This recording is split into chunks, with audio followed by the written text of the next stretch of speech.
Okay, that's great. Well, riffing off of that, so I mean, of all the changes that are going on in the industry, some of which are Carvana, but just in general in the industry, which do you think, looking up 6 to 9 months, which of these changes are going to persist, and what does the landscape look like in terms of differences in like 6 to 9 months? Sure. Well, so first, I guess I would say, I think the more complex the system is, the less likely you are to be right when you kind of try to predict it. And I think the auto industry is a pretty complex system, so the odds that any I say here is right is just not that high. But I would say 6 to 9 months isn't that long. If we were looking out 2 years or 3 years, I think my guess would be the world looks a lot more like it did pre-pandemic than anything else. The next 6 to 9 months, I think a lot of things could happen.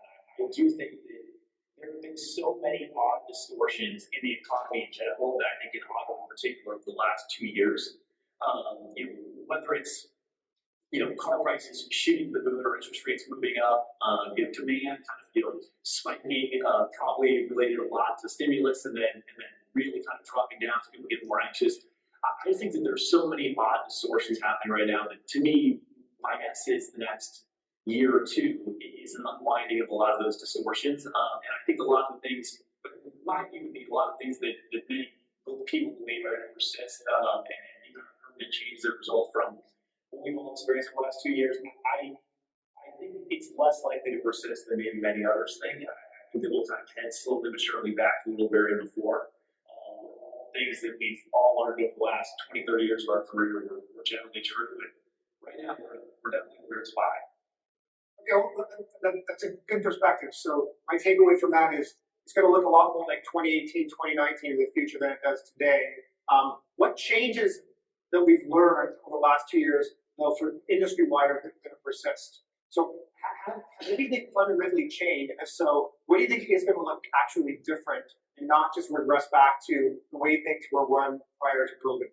So we'll find out. But I think some of the things, one of the areas that I think people believe will kind of persistently change, that I'm not sure I agree will persistently change, is kind of this idea of carrying less supply and kind of making more money per car. I think that the world's a competitive place, and everyone wants to do the best they can. And I think that probably the competitive pressures they kind of drove OEMs in the past to produce, to kind of cyclically produce too many cars and too few cars, and profits kind of move around into that. I think those are probably persistent forces. I don't really understand why those would necessarily change. I think that part of what's happened in the whole world over the last couple of years is just the supply chains have completely broken, but that's hyper concentrated in auto, because I think auto has the most complex, the most global, and probably the most overlapping supply chains of anything. Many of these OEMs use the same suppliers, who use the same suppliers, who use the same suppliers. And so we saw so much sort of coordinated production of supply. And the fact that kind of prices and profits go up when supply is low is probably not super surprising. And it's extraordinarily true when not only does supply go down, but also demand goes up, because there's so much money kind of sloshing around the economy for so many kind of different reasons. And I think people look at that and say, like, man, I want that to stay the same, which I think is a pretty natural instinct. But in my mind, at least, I think that basically the supply chain disruptions and some of the other crazy distortions in the world created the conditions that allowed everyone to kind of act similarly, and that was a very profitable way to act. But I think people ultimately will kind of go try to chase their own ball and try to do what's best for them. And I think that then the world probably looks a lot more like it looked before, as these supply chains mend and everyone doesn't act in a kind of coordinated fashion just because they have no other choices. So that's one area where I think there's a lot of discussion now about all the things that have been learned. I think what was learned there was that when there's not a lot of supply, prices go up and people make money. I think that's that wasn't like a particularly unique lesson from history. And I think the question is, are there mechanisms that will allow people to coordinate in the future to achieve those same goals? And my personal view would be that I doubt it, but who knows? It's great. It's great. Thanks, Ernie. So let's take it to the wholesale side of things, because most of the folks in this room, at this conference, are somewhat connected to wholesale. You guys raised a lot of eyebrows earlier this year when you bought, Augusta's U.S. physical assets. As you look forward 2 years in the wholesale space, it seems like there's a lot of change going on.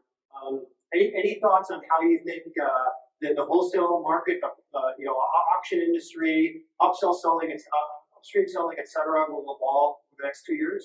So, I mean, so right there is going to be kind of in our interest. So I guess like I want to caveat before I say it, and people should take it with a grain of salt that makes sense and like that. But my view would be, I think that one of the distortions that I think occurred when supply chains broke and money was sloshing around and car prices shot up is that every consumer all of a sudden had an asset that had a bunch of equity in it. And that changes things quite a bit, right?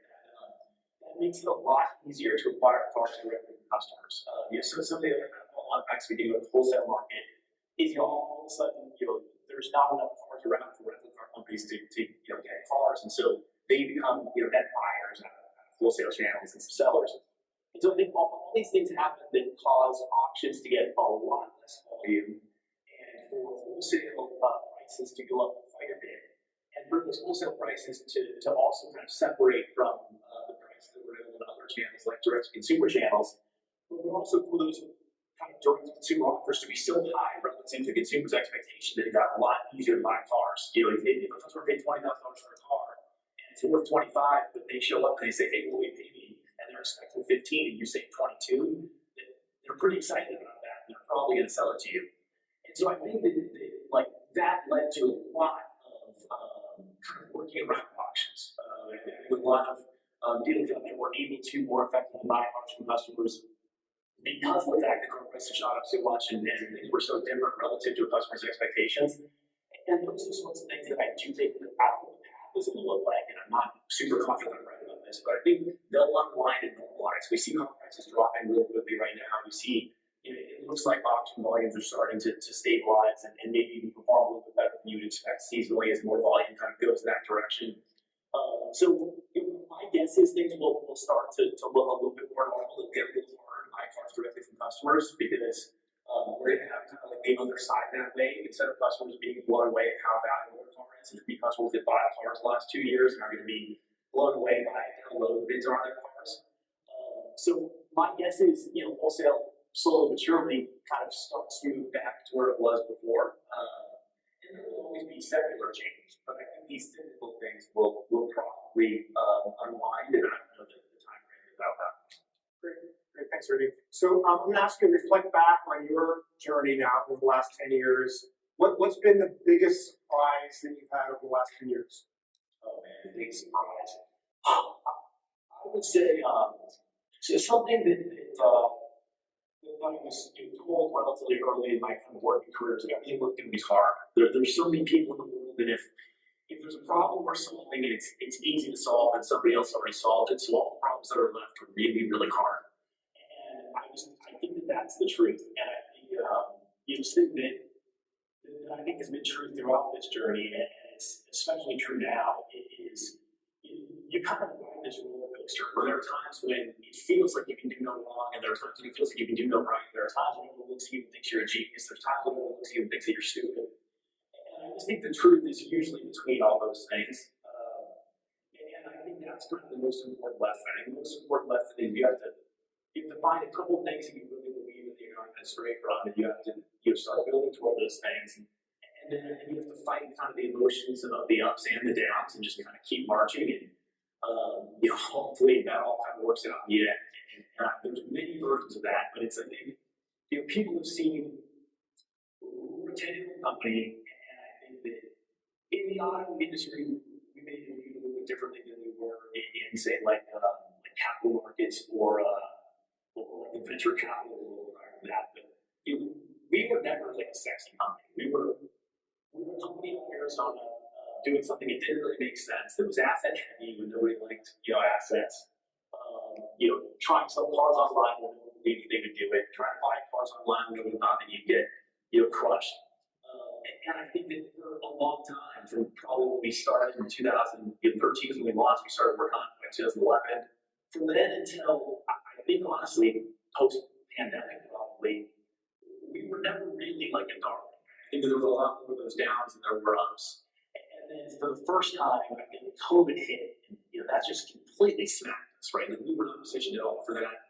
I the story now is great for us, and I think there's elements of truth to that, there's elements of that maybe aren't exactly right, but when it really, really because, like every other business out there, I work with these were transaction-based businesses, and you know your expenses when transactions go away, that's a really tough situation. So we got punched in the face there, and car prices are going to drop, they're never going to come back, and then the world came back really quick, right? There was a lot of stimulus came out, and the world came back really fast economically, and we had this window basically from kind of mid 2020 to late 2021 when we were a darling for a second. We were kind of at the top of the roller coaster, right? And all of a sudden, people use all the positive words to describe us instead of all the negative words. That was fun. We acted again relatively soon.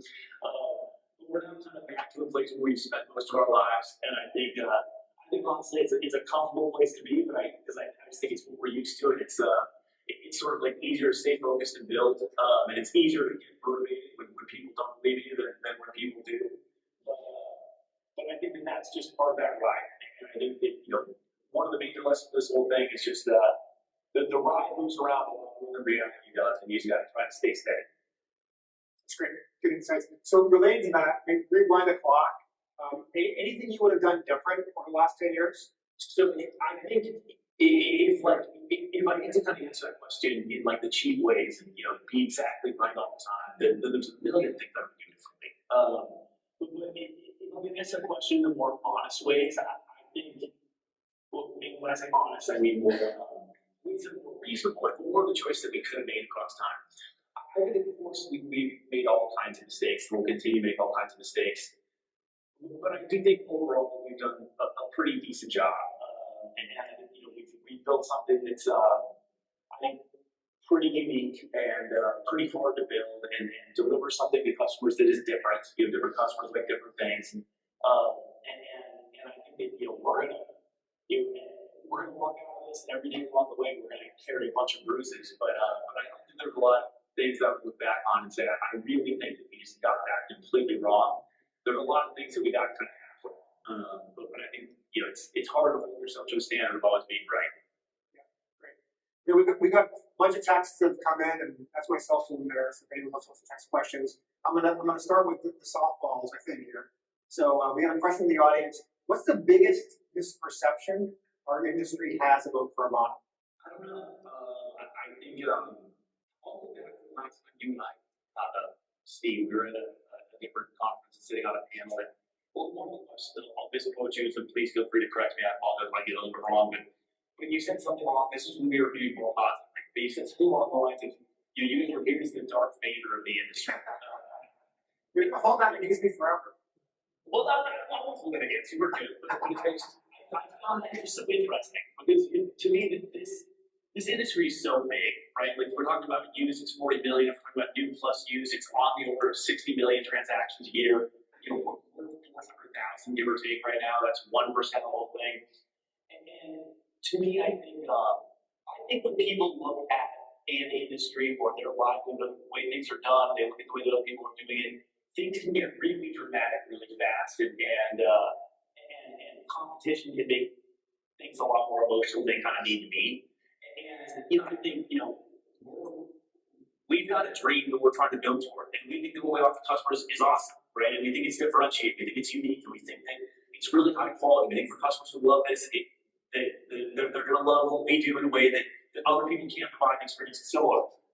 But that doesn't mean that tomorrow we're going to sell every car in the world, and it doesn't mean that we think that other dealers are dumb or bad. And I think sometimes some of that nuance can be lost. And so we're a participant in this industry, right? We're trying to build something different for our customers. And I think sometimes when you characterize this as Darth Vader, I was just like, man, that's just so interesting. I don't see it that way, and I hope other people don't see it that way, but people are going to see it the way they see it. For the record, it was Alex Vedder saying that he was selling arms to the rebels. So I was like, that was the context. Oh, you're right. So you were playing off his metaphor, so but either way, I'm still in. All right. Never going to live it down. I'm going to live it down. All right, cool. So again, I know your position, as a public company CEO, there's some things you will be able to answer, but there are questions coming in about the third-party marketplace on Carvana. So this one in particular is allowing partners to sell on their platform. Felt like a potentially promising and disruptive move for you guys, but recently it seems like Carvana has pulled back from that. Can you speak to this trend and your view about allowing third parties to list vehicles on Carvana? Sure. Well, I think, and I probably will answer this in a more abbreviated way than would be totally satisfying, so please forgive me. But what I would say there is, we absolutely think that that's a very interesting opportunity for a million reasons. And, you asked me what the lessons that we worked along the way. I'll kind of give you the lesson that Bill touched on this. And going back to everything that's worth doing is hard. I think everything's worth doing is hard, and everything that you try to take on is going to take longer than you think. And I just think when you're in a moment like this, focus is really valuable. And making sure that you kind of pat down the hatches and get ready for a time that might be difficult over the next 12 to 18 months, and you focus on the things that you can do that make a positive contribution now. I think it is important, and that's painful because you want to build and focus on the long term. And I think that the reason that we've been able to build something that I think is pretty unique and pretty differentiated over a 10-year period is because we do focus on the long term. But what I think that when the cost of capital shoots to the moon, it gets a lot tougher. Sometimes you have to make some hard choices. You have to put some things off that you believe in for now. And I think that that's basically the choice that was made there. So there's not a change in underlying beliefs. I think that there's an increased focus in things that we believe can make a difference in the shorter term relative to kind of the medium term. And so we've chosen to take focus away from that area.